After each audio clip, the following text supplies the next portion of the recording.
Hello friends, today we are going to understand the first chapter of Class 10 English book, Nelson Mandela, Long Walk to Freedom. This lesson is taken from Nelson Mandela's autobiography, where he shares the journey of his life, his struggles, and the fight for South Africa's freedom from apartheid racial discrimination. Let's go step by step. May 10, 1994, a historic day. The chapter begins on May 10, 1994, the day when Nelson Mandela became the first black president of South Africa. Earlier, South Africa was ruled by the white minority who practiced apartheid, a system where black people had no rights and were treated unfairly. This was not just a political event. It was the beginning of a new, equal, and democratic South Africa. Next, scene of the ceremony. Location: Union Buildings, Pretoria. Audience: thousands of people and leaders from many countries. The South African military gave a salute not to the old government, but to the new democratic nation. Jets flew in the sky and helicopters showered the colors of the national flag. This moment was full of pride and hope for the entire country. Next, Mandela's speech and thought.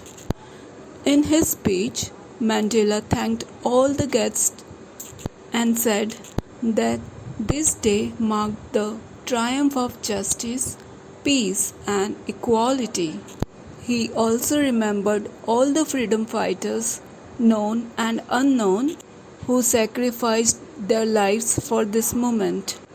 Mandela believed the greatest glory in living lies not in never falling, but in rising every time we fall. He said South Africa would never again experience the oppression of one race over another. Next, the painful past of apartheid. Mandela talked about the cruel system of apartheid, where black people had no right to vote. They were not allowed to live in good areas.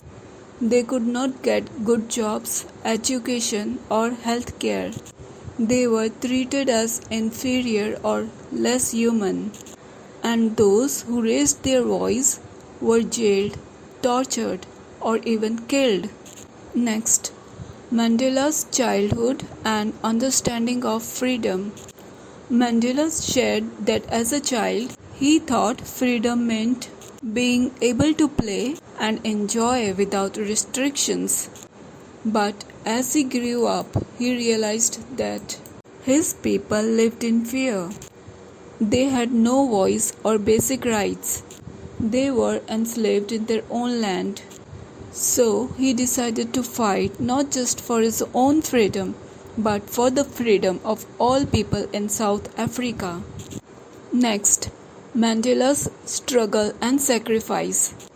Mandela spent 27 years in prison for fighting against apartheid.